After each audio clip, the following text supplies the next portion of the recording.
Halo semuanya, kali ini kita akan belajar tentang jenis variabel dan tabel distribusi frekuensi dalam statistik. Nah, pasti kamu udah sering banget dengar kata variabel dalam matematika, dari SD, SMP, hingga perguruan tinggi. Tapi, apakah kamu tahu kalau variabel ada jenisnya? Yuk kita belajar sama-sama. Variabel adalah data atau karakteristik atau segala sesuatu dalam bentuk apa saja yang sedang diamati dan dipelajari lebih dari satu kumpulan, yang dapat diukur dan dihitung sehingga diperoleh informasi untuk membuat keputusan. Variabel dapat dibagi menjadi dua jenis. Yang pertama, kualitatif, dan yang kedua, kuantitatif. Kualitatif adalah karakteristik yang tidak berwujud angka. Beberapa contoh variabel kualitatif ada warna, jenis kelamin, jenis anjing, dan agama. Selanjutnya, variabel kualitatif dapat dibedakan menjadi dua, yaitu nominal kualitatif dan data ordinal kualitatif. Nominal kualitatif adalah data yang tidak bisa diurutkan, seperti huruf, simbol, warna mata, kata, dan jenis olahraga.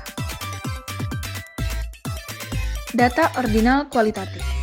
Data ordinal kualitatif adalah data yang dapat diurutkan, seperti nilai A, B, C, dan medali olimpiade, emas, perak, dan perunggu. Selanjutnya, variabel kuantitatif. Kuantitatif adalah nilai yang berupa angka atau numerik yang mewakili kuantitas yang dapat diukur.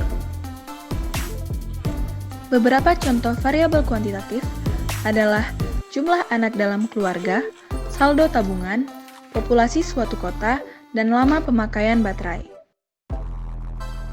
Variabel kuantitatif juga dapat dibedakan menjadi dua, yaitu variabel diskrit dan variabel kontinu. Variabel diskrit adalah variabel yang hanya mengakui nilai pasti dan tidak ada nilai di antara angka tersebut.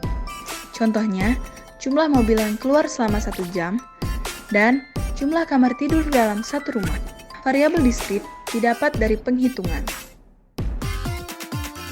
Selanjutnya, variabel kontinu. Variabel kontinu adalah variabel yang dapat mengakui nilai apapun dengan rinci. Contohnya, besarnya tekanan udara, banyaknya biskuit dalam kemasan, dan lamanya waktu penerbangan. Intinya, variabel kontinu didapat dari pengukuran. Contoh variabel kontinu, misalnya ada dua orang yang tinggi badannya 175 cm. Namun di antara kedua orang tersebut memiliki perbedaan ketinggian sebesar 0,3 cm. Yang satu 175,2 cm dan yang satu lagi sebesar 175,5 cm.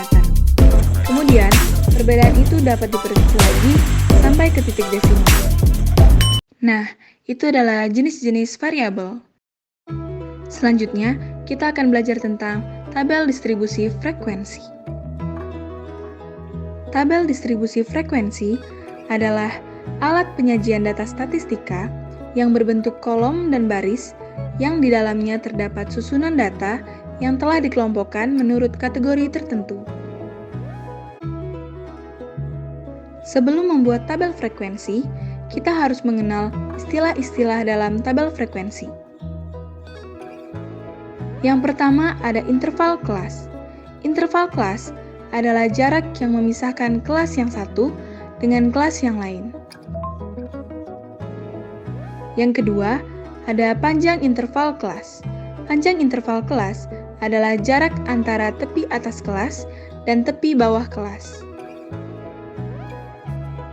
Yang ketiga, ada frekuensi kelas. Frekuensi kelas adalah banyaknya data yang termasuk ke dalam kelas tertentu dari data acak. Selanjutnya, kita akan membuat tabel frekuensi. Langkah-langkah dalam membuat tabel frekuensi adalah: yang pertama, mengurutkan data acak dari yang terkecil. Selanjutnya, Menentukan banyak kelas. Menentukan banyak kelas bisa menggunakan rumus K sama dengan 1 tambah 3,3 log N. N didapat dari seluruh jumlah data acak. Setelah menentukan banyak kelas, kita dapat menentukan interval atau panjang kelas dengan rumus I sama dengan jangkauan dibagi banyak kelas. Jangkauan didapat dari data terbesar dikurang data terkecil. Nah, ini adalah contoh penyelesaian dalam menentukan banyak kelas. Setelah mengurutkan data dari yang terkecil sampai yang terbesar, kita dapat langsung menentukan banyak kelas. Dengan rumus yang tadi, K sama dengan 1 tambah 3,3 log N. Penyelesaiannya adalah K sama dengan 1 tambah 3,3 log 30. 30 didapat dari jumlah seluruh data, dan K sama dengan 1 tambah 3,3 kali 1,47721 sekian. K sama dengan 1 tambah 4,87450. K sama dengan 5,87450. Jadi, kelas dapat dibulatkan menjadi 6. Setelah menentukan banyak kelas, kita dapat langsung menentukan interval kelas. Dengan rumus, I sama dengan jangkauan dibagi banyak kelas. Jangkauan didapat dari data terbesar dikurang data terkecil. Jadi penyelesaiannya adalah I sama dengan 78 kurang 20 dibagi 5,87450 sama dengan 58 dibagi 5,87450 sama dengan 9,87318 dan dibulatkan menjadi 10. Setelah kita sudah menentukan banyak kelas dan intervalnya, kita dapat langsung menentukan nilainya. Contohnya di kelas 1, data terkecilnya adalah 20. Karena tadi intervalnya 10, kita hitung sebanyak 10 kali dari 20. 20, 21, 22, 23, 24, 25, 26, 27, 28, 29. Jadi, nilai di kelas 1 adalah 20 sampai 29. Selanjutnya, setelah kita sudah menentukan banyak kelas dan intervalnya, kita dapat menentukan frekuensinya dengan cara menghitung jarak nilai dalam satu kelas. Jadi, nilai di kelas pertama adalah 20 sampai 29. Diurutkan, yaitu 20, 22, 27, dan 29. Jadi, frekuensi untuk kelas 1 adalah 4. Nah, ini adalah hasil dari banyak kelas, interval, dan frekuensi. Selanjutnya, kita akan belajar menentukan tepi kelas, nilai tengah, frekuensi relatif, dan distribusi kumulatif lebih dari dan kurang dari. Nah, setelah kita menentukan banyak kelas, interval, dan frekuensinya, kita dapat menentukan tepi kelas dengan rumus batas bawah dikurang 0,5. Di kelas 1, batas bawahnya 20. Jadi, 20 kurang 0,5 adalah 19,5. Setelah menentukan seluruh hasil tepi kelas, kita dapat menentukan nilai tengah dengan rumus batas atas ditambah batas bawah dibagi 2.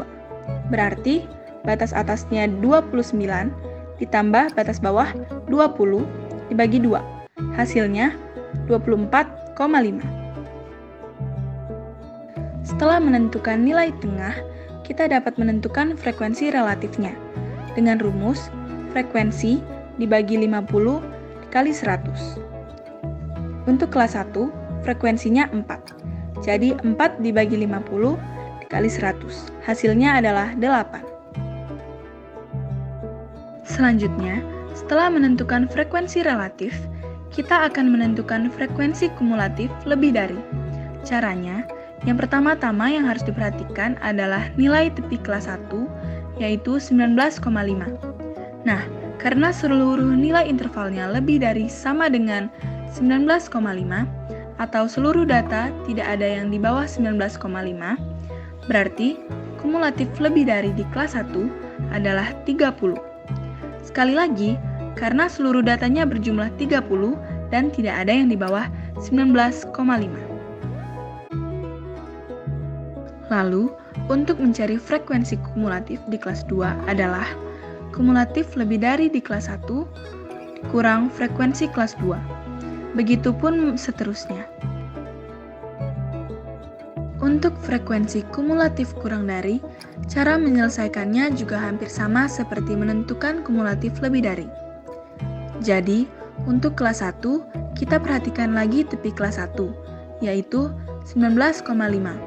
Karena kita mencari kumulatif kurang dari, berarti hasil kumulatif kurang dari kelas 1 adalah 0, karena tidak ada interval yang kurang dari 19,5.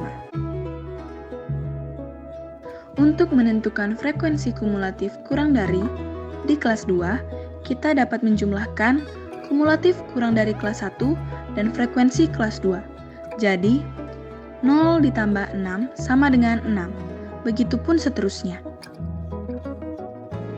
Nah, jadi itulah cara membuat tabel distribusi frekuensi.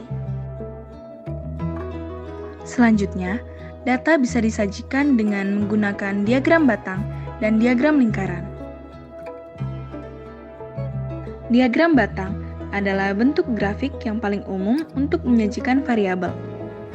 Pada sejumlah kasus, sumbu mendatar menunjukkan variabel yang diamati. Sumbu tegak menunjukkan frekuensi atau bagian dari hasil-hasil yang memungkinkan.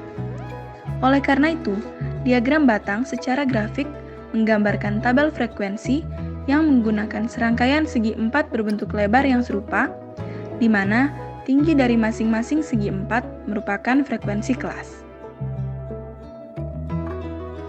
Jenis diagram lain yang berguna untuk menggambarkan informasi adalah diagram lingkaran. Pada kebanyakan kasus, diagram lingkaran menjadi yang paling informatif ketika tujuannya adalah untuk membandingkan perbedaan relatif persentase pengamatan pada setiap variabel yang berskala nominal. Sekian dari pembahasan kita kali ini, semoga dapat menambah pengetahuan dan wawasan kita semua. Jika kamu suka video ini, jangan lupa like, komen, dan subscribe. Sampai jumpa di video selanjutnya. Bye-bye!